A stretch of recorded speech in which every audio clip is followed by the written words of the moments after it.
Ladies and gentlemen, good evening and welcome back to our channel once again. I've always explained to you guys on this platform that in politics, nothing happens out of mere coincidence, and that everything in politics is normally well planned, well scripted, and executed to achieve a specific political objective. Nothing in politics just happens for the sake of it. For those who follow this channel very closely, earlier this week, I did a video about George Natembeya. And in that video, I explained to you guys why personally, I strongly believe that the activities of Natembeya in Trans Nzoia County, in the Luhya Nation, and particularly his attacks against Moses Masika Wetangula were part and parcel of William Ruto's wider strategy of trying to tame Moses Wetangula, because Wetangula has refused to merge his party to form a bigger party called UDA party. And I'm coming to that. And again, I was in Nairobi this week, and I met with a senior ANC party official. And this guy shocked me. He told me something that I'm yet to believe. That ANC party headquarters is being auctioned. And they were shocked because ANC party's headquarters belongs to Musalia Mudavadi. So some members of parliament from ANC party went to Musalia Mudavadi and asked him why the office is being auctioned and what they could do. And Musalia Mudavadi told them that for him, he doesn't care. If they want to continue running the office, then they should start contributing. So those MPs left there convinced that Musalia Mudavadi has actually agreed to merge or to let ANC party die because he believes that William Ruto is going to leave for him UDA party. And that brings me to the subject of this video today. William Ruto's strategy of merging all political parties within Kenya Kwanza to form one major political party. As a matter of fact, you have to give credit where it is due. If there's one credit personally I would always give William Ruto, it's his desire to run a big political party. In 2013, William Ruto had his party which was called URP. Uhuru Kenyatta had his party which was called the TNA. These parties merged. Really, they just entered into some coalition arrangement and they formed government. Then William Ruto, in his own wisdom, decided that in 2027, they were going to go as a single political party. So William Ruto engineered the merger of all these other small political parties in Jubilee, and they came up with one major political party which was called Jubilee. And Jubilee managed to win several seats.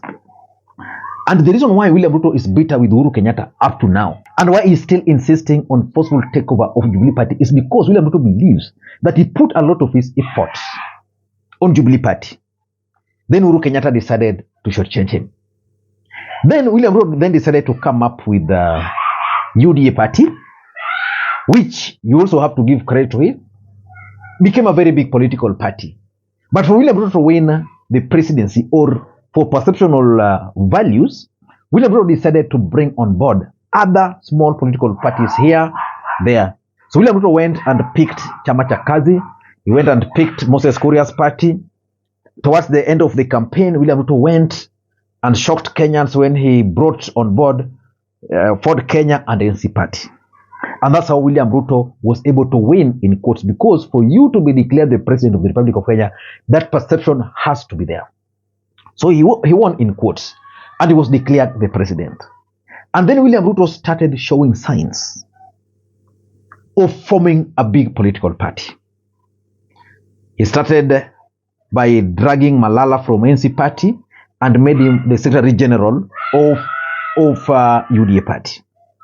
The reason William Ruto did that was twofold. He wanted to convince Musalia Mudavadi that UDA party is going to be owned by one of his allies. Malala was one of one of Musalia Mudavadi's key allies. And he also wanted to assure the Luhya Nation that they needed to join UDA party, because UDA now was part and parcel of the Luhya Nation. Sorry, their kids are playing outside there. I don't want to go and disrupt them, so you'll just bear with me. So of late, there has been this talk of William Ruto trying to push these affiliate parties to merge to form one big political party. And almost all those political parties have refused, including Moses Kuria's Chama cha Kazi, which had agreed, now changing their mind. So in this video, I want to try and explain to you guys why these affiliate parties forming UDA party are against any plans to merge the party. Before we do that, in case you're watching this channel for the first time, please take a second or two, click that subscribe button so that next time we produce a video like this, YouTube will automatically notify you. And to the subscribers, I want to continue thanking you guys for your continued support, because without that support, this channel cannot be where it is. Ladies and gentlemen, without any further ado, allow me to dive in. But before I dive in, also allow me to take this opportunity to thank the following people. You are seeing their names on the screen there for the coffee we they sent to me earlier. You can also do the same using the numbers you are seeing there. Ladies and gentlemen, why do you think Moses Masika Wetangula is against merging Ford Kenya to form UDA party or to join UDA party? Why do you think Mandeleo chap guy Alfred Mutua is not comfortable merging that party? Even ANC party, Mudavadi is willing, but the membership are against the merger. Why do you think they are against that merger? And of course, there's a video which I need to do. Most of you have asked me about the movement which Babu Wino and Wamushamba formed. I need to talk about it. Maybe it should be next. And of course, you know, there are a lot of things. Raila Odinga is already back in the country. Kalonzo Musyoka is in the coastal region. We are seeing Kalonzo Musyoka now moving across the country. It's doing well, but not really well. So there's still room for improvement. So, ladies and gentlemen, why do you think these parties are not comfortable merging to form one big political party? Number one is their identities. Now, if Musalia Mudavadi were to join UDA party, maybe as a deputy party leader, of course, Rigathi cannot allow that. He can only come third there. Masika Wetangula decides to join UDA party and fold Ford Kenya. Do you think they'll retain their identities? No. The truth is, Ford Kenya is identified with the Bukusus. So if you are to introduce a new political party, then how are you going to sell it to the Bukusus? It will give room for another political party to emerge. And that is the fear most of these guys have. For Musalia Mudavadi, that fear is even worse, because he's willing, but his team there would want to convince their supporters that Musalia Mudavadi is a man on his throne. So if you take ANC party, and because of that identity, most of these parties are not willing. Number two, William Ruto wants these parties not to form a new political party, but to join UDA party. Because for William Ruto, UDA is already a brand. But most of these political parties are viewing UDA as a party that is losing popularity, that already has gained enough baggage. And that even if UDA were to win the presidency again, it would be difficult, just like it was difficult for Jubilee, to shed off the baggage. So it will be a big problem for anybody who would want to run for the presidency in 2027. And because of that dwindling popularity, they are not comfortable. That's why someone like Moses Kuria would rather, because Kiambu is already drifting, would rather have his own political party away from UDA party. And of course, number three, our politics is tribal. So which means we must have those tribal-based political parties. And that is what William Ruto is fighting against. Just yesterday, I was explaining to you guys how William Ruto is determined to end the kind of tribal kingpins. But he can't do that because these political leaders thrive in that. So they must have their own political parties. Alfred Mutua can only go on a table using his Mandeleo chap. Why? Because he can flash the Kamba cards using that card. That party. Weta is credited for delivering, in quote, the presidency to Ruto. Why? Because of the Bukusu clan. He can only quantify that based on numbers. How many MPs, how many MCs, how many governors. Musalia Mudavadi has the Bunyore or the Maragoli for that matter. Yeah, he can flash that, or he can say, okay, Mudavadi has the lawyer. He can flash that lawyer cards. And because of our tribal politics, these people will lose big time if they were to allow their tribal parties to merge. They're not going to do that. Number 4 is the party nominations. Who is going to control UDA party in 2027 if they were to merge? That there's going to be party nominations in the Luya Nation, in the Bukusu.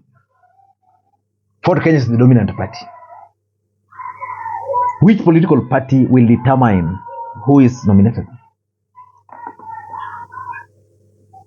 So that's a big challenge. Someone like Alfred Mutua cannot allow, because in Kamba Nation, already I think UDA has 3 or 4 MPs. Mandeleo chapter pass how many? Is it 1 or 2? So which means if you were to join the UDA party, he will not claim that because already UDA will have 2 MPs there already. Yeah, so the issue of party nomination, these parties would want to have numbers, because with those numbers, there's advantage. You get the political parties funds based on numbers. The recognition. Currently, Karua is not being recognized in Azimio, not because of anything. Numbers. She didn't bring the numbers. You can only bring numbers using your own political party. Number 5 is post William Ruto's politics. Or let's talk 2032 politics. Rigathi Gachagua is William Ruto's deputy.